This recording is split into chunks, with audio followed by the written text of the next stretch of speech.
퇴직연금 쪽집게 선생님을 준비했습니다. 퇴직연금 쪽집게 선생. 우리 소장님이 전문가셨군요. 예. 이제부터 조금 어렵고 생소한 용어가 나와요. DB형은 기존의 퇴직금 제도하고 똑같은 돈을 받아요. DC형이에요. DC형. 네. 한 달치 월급을 네. 매년 근로자의 계좌로 넣어줘요. IRP라는 놈이 있어요. 퇴직금을 받아서 연금으로 쓰면 세금을 깎아줄게라는 혜택을 줍니다.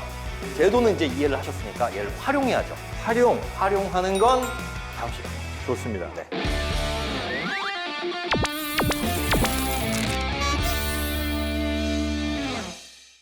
자, 돈을 부르는 퇴직연금 두 번째 시간, 중도 인출 요건입니다.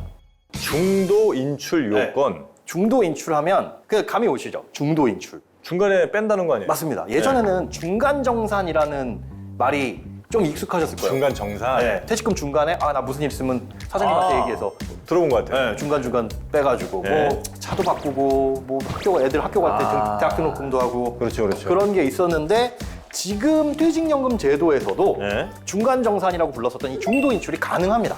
근데 그게 너무 그냥 마음대로 해주다 보니까 문제가 생기는 게 노후가 부실해지다 보니 법에서 몇 가지 요건을 정해놨습니다.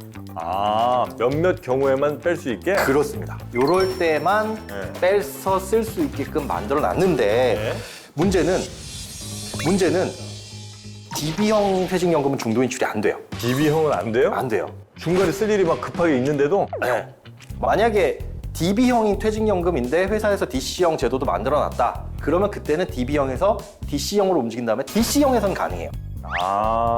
회사가 만약에 DB형만 운영할 수도 있습니까? 그럴 수도 있어요. 그래요? 회사가 DB형을 할지 DC형을 할지 아니면 DB, DC 둘 다 둘지. 그럼 회사가 결정하는 거예요? 자, 이거 누구 돈이에요? 이 돈은? 근로자 돈이죠. 근로자 돈이죠. 그럼 누가 마음대로 해야 돼요? 근로자가 마음대로 해야 되죠. 네. 그래서 사실은 이 퇴직연금 제도를 도입할 때 네.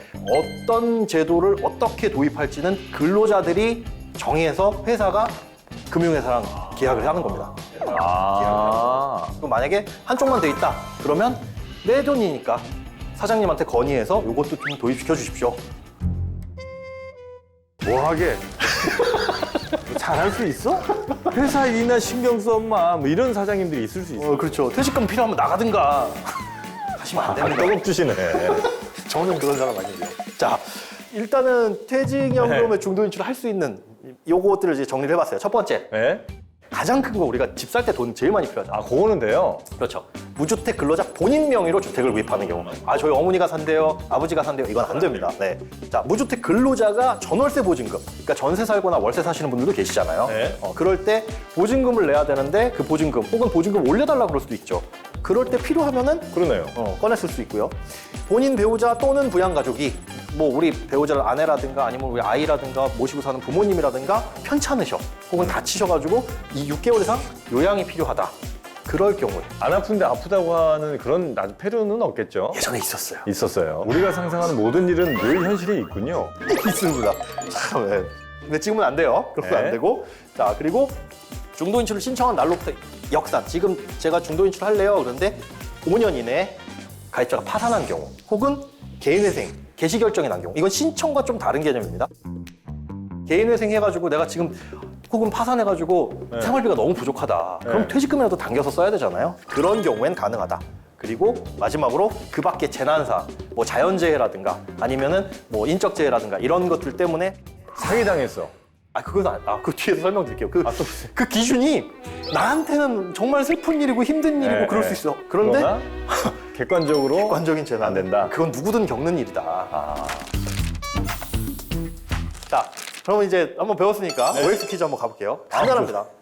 간단해요. 자, 경기도의 작은 아파트. 여기서 경기도는 그렇게 중요하지 않아요. 네. 작은 아파트도 중요하지 작은 않아요. 아파트요? 네, 아파트를 갖고 있는 나성실 씨는 최근 서울에 있는 아파트를 분양받았어요. 네. 좋은 일이죠. 퇴직으로. 중도금을 내기 위해서 본인의 경기도 아파트를 전세를 주고 전세 보증금 나오잖아요. 그것과 중도 인출을 생각 중이다. 퇴직금 중도 인출. 자, 나성실 씨는 이 퇴직금 중도 인출을 할 수 있을까요? 없을까요? 할 수 있으면 O, 없으면 X. 분양받았는데 당연히 오죠. X일 수가 있나 이게?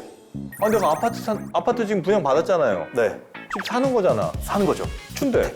주택을 구입한다 그랬는데 앞에 단서가 하나 있었어요. 제발 맞춰줘요.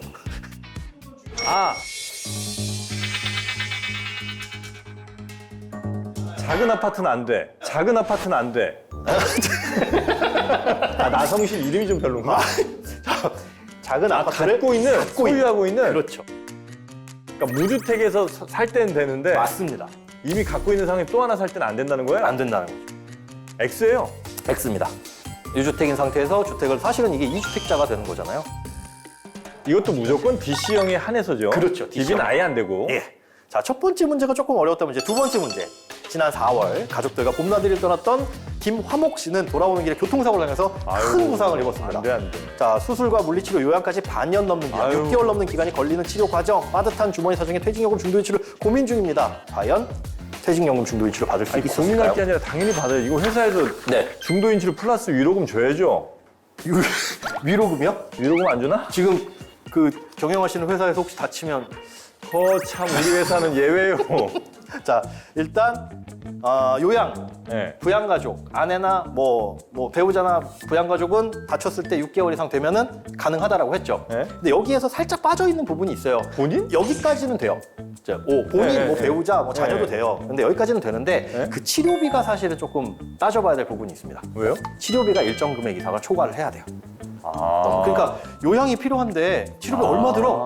그러니까 한 70만 원 뭐 이러면 안 되는구나.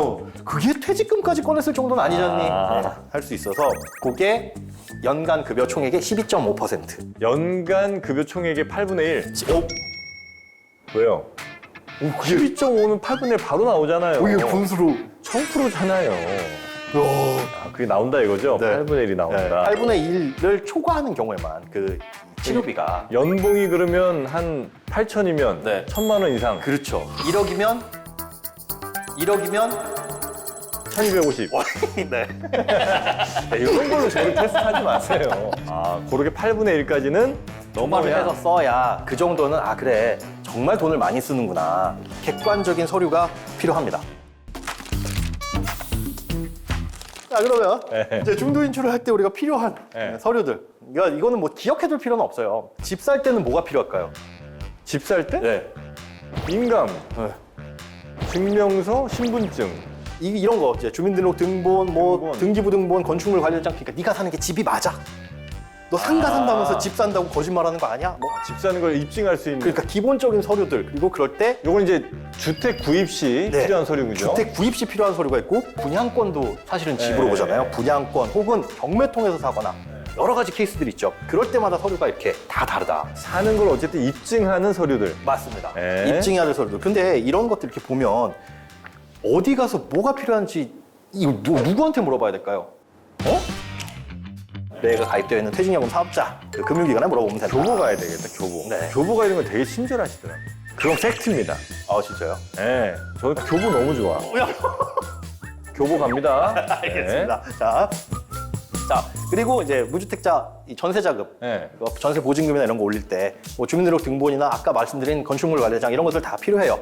자, 그런데 문제는 전세 보증금은 2년마다 하면서 갱신하면서 올려달라고 할 수 있잖아요. 네. 월세 보증금도 마찬가지고. 그런데 그때마다 인출할 수는 없다. 아, 한 번만 돼요? 한 번만. 태어나서 한 번도 아니고 그 직장에서 한 번. 아, 그 직장에선 한 번? 네. 그리고 본인, 뭐 부양가족, 배우자 6개월 이상 요양이 필요하다. 그럴 때 필요한 서류가 뭐 당연히 있겠죠. 진단서, 소견서, 장기요양 확인서 이런 게 그렇죠. 병원에서 이거 확실하게 끊어주니까 그런 거 필요하고 그다음에 의료비 얼마나 들었냐. 아까 임금 총액의 12.5% 넘어가야 된다 그랬으니까 임금 총액을 확인할 수 있는 서류. 네. 근로자 원천 익수령 수준 딱 떼면 딱 나오죠. 얼마 벌었는지. 이걸 떼보고 그다음에 12.5%가 넘는지 의료비 청구서, 진료비 영수증 어쨌든 임금 총액의 12.5%가 넘는다라는 거 이렇게 증명할 수 있는 서류가 중요한 거다. 네. 전 전부터 궁금했는데, 네. 전 시간부터. 예. 언제 이거 한번 강의한 적이 있으세요? 아니, 왜 이렇게 잘하시는 거예요, 이거를? 소장님 대박입니다. 그러게요. 네. 나 다른 것도 잘할 것 같아요. 아니야. 딴 건 아니야. 이거 유독 잘하셨죠. 자, 그리고 개인회생이나 파산 뭐 하시는 분들 많을 텐데 그런 거. 개인회생 하시는 분들 특히나 이게 내가 오늘 개인회생을 신청했다고 하죠. 그 신청이 끝이 아니라 그 신청한 서류를 접수를 하면 법원에서 쭉 훑어본 다음에 이상이 없으면 오케이 오늘부터 개인회생 개시라는 결정문이 나와요. 네. 그걸 떼가지고 내야 된다라는 것만 알고 계시면 돼요. 이건 이제 5년 내에 네, 5년 내, 직전 5년 내인데 개인회생을 신청하게 되면 이 결정문이 나오는 게 아무리 못해도 한 3개월이 걸리거든요. 아, 그래요? 네, 그 정도 시간이 걸릴 수 있으니까 그런 것들 그거 주의하셔라. 뭐 파산 선고도 마찬가지고요. 자, 천재지변은 아까 나한테 정말 심각한 피해를 입었다. 내가 생각하기엔 하지만 이제 나라에서 정한 물적 피해 같은 경우는 천재지변은 주거시설이 50% 이상 뭐 피해를 입었다. 객관적으로 입증되는. 그렇죠. 네. 뭐 재난지역으로 선포된다거나 그런 네. 것도 있습니다. 그리고 사람이 다치거나 이럴 수도 있잖아요. 그럴 때는 뭐 이런 피해를 입었다라는 거. 이것도 마찬가지로 뭐 다 기억을 해두실 필요는 없고 아 네. 이런 게 있구나. 이 정도는 서류가 어떻게 필요하구나. 네. 이 정도만 머릿속에 넣으시고 그 서류는 누구한테 물어보면 된다? 친절한 교보. 그렇죠. 우리 저 소장님이 다 잘 아시는데 네. 하나 좀 모르시는 게 있는 거예요. 뭐죠? 그러니까 교보가 그냥 친절하게만 한 게 아니에요. 그럼요. IT 쪽으로 굉장히 좀 신경을 쓰고 있거든요. 아. 그래서 이 카카오톡 교보생명 챗봇을 가면 24시간 그냥 우리는 자고 있을 때도 계속 상담해 주는 거예요. 그래서 퇴직연금 관련 상담을 받을 수가 있으니까 카카오톡 챗봇을 이용하면 된다는 겁니다. 예. 나 이거 깜짝 놀랐어요. 자, 네. 이렇게 2교시 쫙 진행을 봤는데 어디 뭐 궁금하신 거 있어요? 그러니까 이거는 그러니까 중도 인출에 대해서 네. 중도 인출은 DB, DC 중엔 DB는 안 된다. 안 이거 된다. 확실하고 네. DC만 가능한데 중간에 바꿔서 DC로 바꿔서 인출하는 건 가능. 그러나 DC의 경우에도 6가지가 되는 딱 그 경우에만 한정해서 중도 인출이 가능한데 그렇죠. 그 중도 인출하려면 다 객관적 서류들이 필요하니 네. 그 필요 서류들은 어디에다 물어봅니다. 교보생명 24시간 카카오톡 챗봇에 물어보면 된다. 네. Anything else? 무슨 다음에 이런 자리가 있을 때 저한테 기회가 안 올 것 같아서 아, 다음에 제가 거기 서 있습니다. 그러니까요. 저리 뺏기는 것 같은데? 심플하네. 근데 중도 인출은 하여튼 가능한 이제 이건 안 하는 쪽으로 하여튼 저 제도를 설계한 모양이네, 그죠? 그렇죠. 왜냐하면 이제 자꾸 써버리면 또 나중에 쓸 돈이 진짜 없으니까. 맞습니다. 그래서 꾹꾹 참아가지고 꽉 모아가지고 나중에 연금으로 잘 활용을 하셔라. 네네네. 라는 게 이제 이 퇴직연금 제도의 핵심인데 그래서 다음 시간에는 이 퇴직연금을 받을 때 네. 모든 소득에는 뭐가 따라붙는다? 세금. 그렇죠. 이 과세체계. 텍스를 어떻게 하면 아낄 수 텍스를 피하는 방법. 네. 근데 모르면 많이 내야 되고 알면은 알면 절세할 수 있는 그 절세. 방법 알려드리도록 하겠습니다. 자, 2교시도 고생 많으셨습니다. 너무 고맙습니다. 네.